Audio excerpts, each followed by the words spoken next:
सबसे चर्चित मुद्दा है कि अमेरिका से 104 गैर प्रवासियों को भारत भेजा गया है। इस मुद्दे पे बात करने के लिए हमारे साथ मौजूद है मेरे दो साथी सितेश सिंह और राहुल यादव। तो मेरा पहला सवाल राहुल से है। राहुल, आप बताइए कि मोदी जी जो सबसे ज़्यादा अपने विदेशी यात्रा को, विदेशी रिश्तों को मजबूत बताते हैं, वो कहीं ना कहीं अब विफल नज़र आ रहा है। तो इस मुद्दे पे आप क्या कहना चाहेंगे? देखिए, सबसे बड़ी बात यह है कि आज से अगर हम कुछ दिन पहले फ्लैशबैक में जाए तो ये सभी लोग जानते थे कि मोदी जी लगातार विदेश यात्रा कर रहे थे। और हमें इतना पता है कि सबसे ज़्यादा अगर कोई विदेशी यात्रा करने में किसी प्रधानमंत्री का नाम आता है तो वो मोदी जी का नाम आता है। जब उनसे पूछा गया कि आप लगातार विदेशी यात्रा कर रहे हैं, इसका उद्देश्य क्या, तो बोले क्या कि हम अंतर्राष्ट्रीय शक्ति को मजबूत कर रहे हैं, मतलब हम बाहरी देशों से अपना संबंध मजबूत बना रहे हैं कि जब हम पे कोई मुसीबत आए तो वो लोग हमारे साथ रहे। शायद विदेशी क्या बोलते हैं इसको, अंतर्राष्ट्रीय शक्ति का मतलब यही होता है कि जो हम सब साथ अभी दोस्त हैं, अगर कोई हम पे मुसीबत आए तो आप हमारा साथ दीजिएगा। लेकिन अब आइए, जैसे ही डोनाल्ड ट्रंप का सरकार आता है अमेरिका में, वो साफ सब कह दी कि देखिए जो भी यहाँ अमेरिका के लोग हैं जो बाहर से आए हैं, मतलब अदर कंट्री से आए हैं, जितना दिन का वीजा बनवा के आए हैं उससे अगर आप ज्यादा हैं तो आप यहाँ से चले जाइए। सीधा राष्ट्रपति बनने के बाद पहला अनाउंस इनका यही रहता है। अब हुआ क्या, जब बात समझिए, अमेरिका में बहुत सारे भारतीय हैं और उन सब भारतीयों का अगर आप इतिहास उठाइएगा तो कोई 6 महीना, कोई साल भर, कोई 1.5 साल, कोई 2 साल से वहाँ रह रहा है। जैसे वीजा बना के ले गया 6 महीना के, रह रहा है वो 2 साल से। कोई वीजा बना के ले गया 6 महीना का, वो रह रहा है 5 साल से। तो इससे पहले डोनाल्ड ट्रंप से पहले जो बाइडेन की सरकार थी वो इन सब चीज़ों पे ध्यान नहीं दे रहा था। लेकिन जैसे ही सत्ता परिवर्तन अमेरिका में होता है और फिर डोनाल्ड ट्रंप राष्ट्रपति बनते हैं, इनका सबसे पहला आदेश रहता है कि जो गैर प्रवासी है, गैर प्रवासी का मतलब जो अदर देश से आके यहाँ पे रह रहे हैं, वो सबसे पहले आप अमेरिका को खाली कर दीजिए। इसी दरमियान होता क्या है कि 104 भारतीयों को अमेरिका, एक प्लेन होता है उसका नाम C-17 है। अगर उस प्लेन के बारे में आप सर्च करिएगा तो उस प्लेन को युद्ध के समय मालवाहक वाहन, मतलब सामान पहुंचाने का वो काम करते हैं। वो जो प्लेन होता है C-17, वो सामान ढोने का काम करते हैं। उस सामान ढोने वाले विमान से 104 भारतीय को भारत के पंजाब में लाया गया। और लाया किस तरह से गया? हाथ में हथकड़िया, हाथ में तो हथकड़ी ही थे, पैर में भी हथकड़ी। और हमारे विदेश मंत्री एस जयशंकर जी क्या करें कि हम अमेरिका से कहेंगे कि हमारे साथ, हमारे भारतीयों के साथ मानवीय व्यवहार करिए। अरे जयशंकर जी विदेश मंत्री हैं आप, मोदी जी का 56 इंच का सीना है और आप रिक्वेस्ट करिएगा महोदय, आप विदेश मंत्री है, आप रिक्वेस्ट करिएगा कि हम कहेंगे अमेरिका से कि भारतीयों को मानवीय व्यवहार के साथ भारत लाए। तो फिर इतने दिनों से माननीय मोदी जी विदेश यात्रा कर रहे थे, अंतर्राष्ट्रीय शक्ति को मजबूत कर रहे थे, वो अब नजर नहीं आ रहा यार। इस तरह से भारतीय को कोच के भेजा जा रहा है, 40-40 घंटा तक आप बताइए बैठा के रखा गया, हाथ पैर में हिलने डुलने तक नहीं दिया गया। तो अब ये सोचने वाली बात है कि आखिर मोदी जी कुछ दिन पहले हमारे देश के प्रधानमंत्री है, जब उस सरकार में आए थे तो याद करिए हर एक के मुंह से निकल रहा था कि मोदी जी का 56 इंच का सीना है। फिर इस सिनेमा नहीं दिखा है, डोनाल्ड ट्रंप से आप कहें नहीं कि देखिए। और हाँ, सबसे बड़ी बात है कि जब डोनाल्ड ट्रंप ने कहा कि गैर प्रवासी यहाँ से बाहर जाओ, यहाँ मतलब अमेरिका से जो भी अदर देश से है सब अपने देश जाओ, तो मोदी जी अपना विमान को भेज के वापस क्या नहीं भारतीयों को मंगा लिए। बात फैक्ट वो नहीं, फैक्ट तो ये है कि वहाँ जितने भी भारतीय हैं वो अमेरिका की तरह तरह कंपनी में ज्वाइन करके पैसा कमा रहे हैं, मतलब जॉब कर रहे हैं। अमेरिका की कंपनी बोला है कि आप 6-7 महीना तक घर से बाहर नहीं निकलिए। जिस कंपनी में इंडियन आर्मी कर्मचारी था, वो कंपनी के मेन मालिक बोला है कि आप लोग 6-7 महीने तक विदेश यात्रा नहीं करिए। और ये अभी झांकी है, अभी 104 छोड़िए, अभी कितने भारतीयों को भेजा जाएगा इसका भी गिनती नहीं, क्योंकि अमेरिका में अभी भी बहुत ज्यादा भारतीय हैं वहां पे। और देखिए, अब मैं आपको एक और बात बता रहा हूं, हाथ पैर में हथकड़ी लगा के भेजा गया। और यहाँ के जो ही बोलना ये थोड़ा सा अनसुलझा सा सवाल लग रहा है, क्योंकि भारत देश की जनता विश्वास कर रहा था जब मोदी जी यात्रा कर रहे थे कि चलो कम से कम अंतर्राष्ट्रीय शक्ति मजबूत हो रहा है ना, जब कोई भारतीय पे मुसीबत आ जाएगा तो मोदी जी के दोस्ताना कब काम आएगा, और जब भारतीय पे मुसीबत आया तो मोदी जी का दोस्ताने गायब हो गया। चलिए, इस मुद्दे पर राहुल जी ने अपना जो भी उनका मुद्दा था उन्होंने बताया। अब हम इसी कड़ी में आगे बढ़ते हैं, क्षितेश जी के पास पहुंचते हैं। क्षितेश जी बताएंगे कि मोदी जी अक्सर कहते हैं कि उनके जो डियर फ्रेंड हैं डोनाल्ड ट्रंप, वो डियर फ्रेंड कहे जाते हैं। तो डियर फ्रेंड के साथ उनका रिश्ता इतना अच्छा था, तो फिर उसके बाद ऐसा क्यों हुआ? इस मुद्दे पे आप क्या कहना चाहेंगे?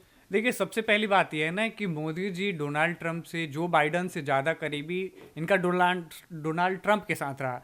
लेकिन अब ऐसे में सवाल ये उठता है कि जिन डोनाल्ड ट्रंप के साथ मोदी जी अपने सबसे करीबी मित्र बताते हैं, डियर फ्रेंड कहते हैं, वही डियर फ्रेंड जो है आज मोदी जी के सीने पे खंजर घोंपने का काम कर रहे हैं। और ये मुद्दा एक नहीं है, 104 प्रवासियों को भारत भेजा गया है C-17 से। तो ये यहाँ तक थमने वाली बात नहीं है। सबसे बड़ा सवाल ये उठता है कि जब घोषित कर दिया गया, डोनाल्ड ट्रंप वहाँ के राष्ट्रपति बने, तो उन्होंने कहा कि प्रवासियों को अपने वापस देश जाने की, तो आखिर मोदी जी या भारतीय गवर्नमेंट इस विषय पे चुप क्यों थी? अगर इन्हें ये जब सारी चीज़ें पता चली गई तो इन्होंने अपना प्लेन क्यों नहीं भेजा? तीसरी बात यह है कि जिस तरीके से उनके हाथ और पैरों में बैरियां लगा के 40 घंटे तक उन्हें रखा गया, ये किस संस्कृति और सभ्यता को दर्शाता है? आपने अभी कुछ दिन पहले G20 समिट किया था, पूरे देश को बुलाया था, और आपने कहा क्या कि पूरे विश्व में हमारा डंका बज रहा है।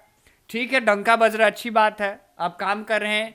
अगर मान लीजिए इम्पोर्ट एक्सपोर्ट के साथ साथ भारत के अगर अंतर्राष्ट्रीय लेवल को भी अगर आप मजबूत कर रहे हैं, तो अंतर्राष्ट्रीय लेवल को मजबूत करने के साथ साथ अगर आप ये भी काम किए होते तो आज इस तरीके की हालात नहीं होती। आप कहे जाते हैं कि रशिया यूक्रेन में जाते हैं तो आपके जाने से युद्ध रुक जाता है, युद्ध विराम हो जाता है, आपके एक बयान से सोशल मीडिया ट्रेंड करने लगता है। तो आप पीएम मोदी आखिर क्यों स्टैंड नहीं लिए इस मुद्दे पर? और दूसरी बात यह है कि जिस तरीके से अभी या तो मान के चलिए कि 104 लोगों को भेजा गया है, अगर अमेरिका में एक आंकड़ा देखें तो 7 लाख भारतीय हैं। उन भारतीयों का क्या होगा? क्या उनको इसी तरीके से अमेरिका भारत भेजता रहेगा? और तीसरी बड़ी बात यह है कि जिस तरीके से मैक्सिको के लोग वहाँ हैं, मैक्सिको के साथ साथ आपको बता दें कि सिल्वाडोर के लोग हैं, और तीसरे नंबर पे भारत के लोग हैं। यानी दो देशों को लोगों को इस तरीके से नहीं भेजा गया और भारत को इस तरीके से भेजा गया। तो इस तरह से आप क्या कहना चाहेंगे? आखिर क्यों? और जब इस विषय पे पूछा जाता है तो आप क्या कहते हैं? नेशनल सिक्योरिटी ऑपरेशन है। आपके नेशनल सिक्योरिटी ऑपरेशन है तो क्या हमारे भारतीय इंसान नहीं है? और जब इस विषय पे जयशंकर ये विधानसभा सांसद भवन में बयान देते हैं तो उन्होंने क्या कहा? हम अमेरिका से इस विषय पे बात करेंगे कि वो मानवीय व्यवहार करे। जब उन्हें इस तरीके से भेज दिया तब मानवीय व्यवहार का कैसा रूप देखना चाहते हैं आप? कैसे रूप को देखना चाहते हैं? अब इसमें अब एक और बात आप समझ लीजिए कि 12-13 तारीख को पीएम मोदी का विदेशी दौरा है, अब अमेरिका जा रहे हैं। अब ऐसे में सवाल ये बनता है, क्या पीएम मोदी जो अपने डियर फ्रेंड से क्या ये बात पूछेंगे कि डियर फ्रेंड आपने ऐसा किया क्यों? अगर पूछेंगे तो ये अभी बात क्यों नहीं पूछे? आप कभी अपने प्रिय मित्र को, अगर आपके साथ कोई आपत्तिजनक और परिवार के लोगों के साथ ऐसी घटना होती है तो क्या आप मौन रहिएगा?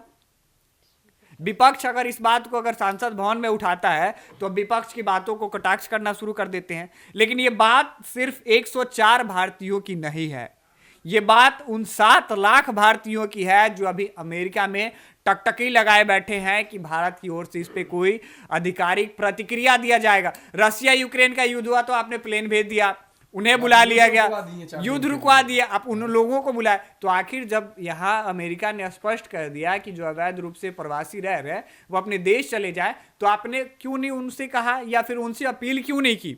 आपको तो अपील भी करना चाहिए। मान लीजिए कि आपने प्लेन नहीं भिजवाया, ये अच्छी बात हो सकता है कि किसी कारणवश आपने प्लेन नहीं भिजवाया, लेकिन आपने एक रिक्वेस्ट भी तो नहीं किया ना कि सभी जो नागरिक हैं भारतीय हैं वो आए अपने देश में। हम रोजगार की बात कर रहे हैं, रोजगार हम उनको किसी ना किसी तरीके से उपलब्ध कराएंगे।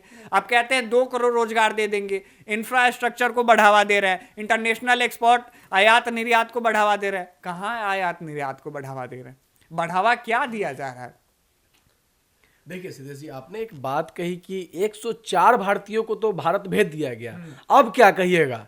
तो शायद विदेश मंत्री एस जयशंकर जी के बयान के बाद हमको ऐसा लग रहा है कि अब कहेंगे ना कि अब उनके साथ जो किए ना, अब कम से कम इज्जत से लेकिन भेजिए, अब थोड़ा सा मानवीय व्यवहार अपनाइए उनके साथ, लेकिन भेजिए, भेजने वाला धंधा रोकिए मत। एक विदेश मंत्री का इस तरह से किसी देश के सामने रिक्वेस्ट करना एक थोड़ा सा लो लेवल की लगती है। अरे आप आंख में आंख मिला के बात करें ना कि आप टाइम दीजिए, हम भारतीयों को भेजते हैं, प्लेन भेजते हैं, आप वापस चल जाएगा। भाई विश्व गुरु कहे जाने वाला देश बन रहा है अभी। आप 4 दिन के लिए युद्ध रुकवा दिए। सो इतनी बड़ी बात, मोदी जी एक ऐसा प्रधानमंत्री है, वो एक यूक्रेन और इसका जो युद्ध चल रहा था 4 दिनों के लिए युद्ध रुकवा दिए, तो ये अमेरिका से 4 दिन का टाइम नहीं ले सकते हैं अपने भारतीयों को बुलाने के लिए। सबसे बड़ा सवाल है सितेश जी, आखिर इस बात पे मौन क्यों है? सबसे बड़ा सवाल ये है। दूसरी बात आपको बता दें कि 30 सितंबर 2024 तक अमेरिकी पेट्रोल पुलिस ने 14,000 भारतीयों को, यानी जो अवैध तरीके से गए थे, उनको गिरफ्तार किया था। आप बात समझिए पहले मैं क्या कहना चाहता हूं। ये मैं नहीं, CNN का रिपोर्ट कहता है, ठीक? तो इस चीज पे आखिर चुप क्यों थे? अगर मान लीजिए कि जो गैर तरीके से अगर किसी दूसरे देश में जाते हैं तो उनका वीजा, पासपोर्ट, ये सारी चीजें क्यों जारी की जाती हैं? क्या यही दुर्व्यवहार को देखने के लिए? शायद। आप कहते हैं कि हम विश्व गुरु बनने का सपना देख रहे हैं, 2047 तक विकसित भारत की बात कह रहे हैं। अच्छी बात है, कीजिए, देश के हित में बात कीजिए, देश के विकास की बात कीजिए, लेकिन जो देश से बाहर जो नागरिक रहते हैं वो भी तो भारत का हिस्सा है, भारत के अंग है। मणिपुर में जल रहा है, मणिपुर पे आपका ध्यान नहीं गया। इस तरीके से भारतीयों को भेजा जा रहा है, इस पे आपका कोई आधिकारिक टिप्पणी नहीं है। विदेश मंत्री इस विषय पे कहते हैं कि हम उनसे कहेंगे कि मानवीय व्यवहार किया जाए। 40 घंटे बैठाने के बाद अब कैसे मानवीय व्यवहार की आप कल्पना करते हैं? तो इस विषय पे हमारी बात हुई, सितेश ने अपनी राय रखी और राहुल ने अपने विचार बताए। और इन दोनों के कई सवाल इस मुद्दे पे उठते हैं कि क्या हमारे प्रधानमंत्री को हमारे देश के नागरिकों की फिक्र नहीं है, चिंता नहीं है? वो नहीं सोचते हैं कि उन्हें क्या करना चाहिए, कैसे उनको भारत बुलाया जाए, जो बाकी 7 लाख लोग वहाँ फंसे हैं। तो आप इन सब मुद्दों के बारे में क्या सोचते हैं, इनके सवालों के बारे में क्या सोचते हैं? कमेंट सेक्शन में हमें अपनी राय ज़रूर दें।